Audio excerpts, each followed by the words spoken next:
Chers êtres incarnés, nous vous informons d'une nouvelle vous concernant en tant qu'habitants de la Terre et âmes incarnées.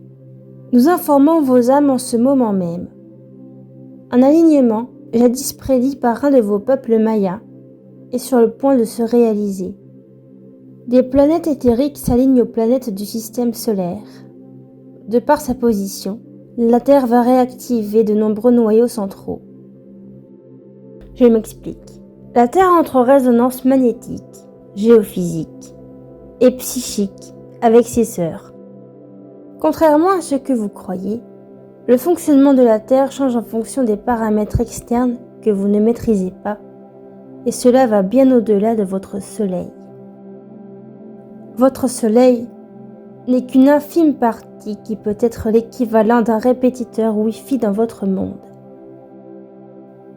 L'alignement en cours dont vous sentez en partie les effets est voulu par des forces qui à la fois vous dépassent et qui sont en vous en même temps.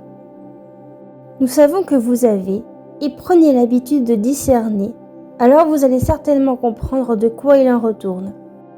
Chaque planète alignée, qu'elle soit de votre dimension ou non, a une résonance dans la Terre, et j'insiste, dans la Terre. C'est comme si chaque planète était semblable à une note de musique et qu'en s'alignant avec la Terre, une partition se jouait. D'ailleurs, c'est exactement ceci. Même si c'est une simplification du phénomène. Ainsi, chaque note de musique, soit chaque planète, va réveiller une partie de la Terre et l'aider à se réveiller, ou, dirons-nous, s'éveiller.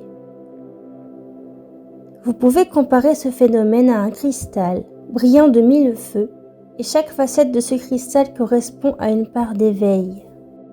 La forme du cristal changera en fonction de vous, car vous êtes co-créateur de votre planète et vous décidez avec elle de votre avenir commun, même si vous n'en avez pas conscience. Vous ne pouvez vous considérer séparé de votre grande mère. Vous seriez déraciné de vos énergies. Nous vous suggérons de ne pas attendre que cet alignement se réalise. Nous nous expliquons. Lorsque vous êtes passif, d'autres prennent votre pouvoir pour agir à leur guise.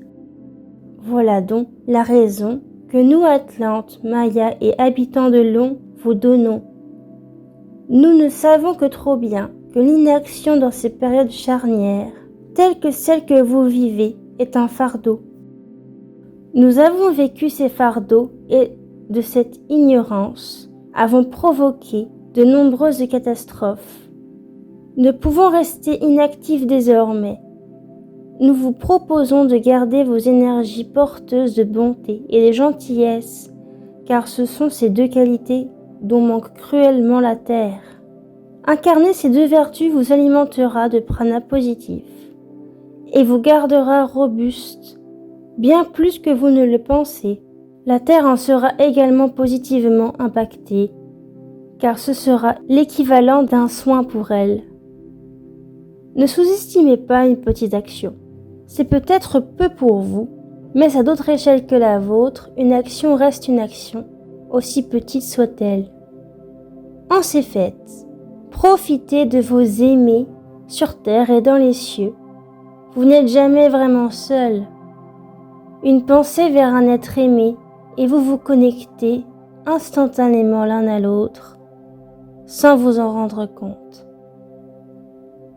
Apprenez à vous connaître aussi bien physiquement que psychiquement. D'une part, vous apprendrez à connaître vos limites et à vous respecter. D'autre part, le fonctionnement énergétique humain est propre à chacun. Votre corps et votre âme sont un trésor. Sachez les regarder et les décoder. La méditation est la clé.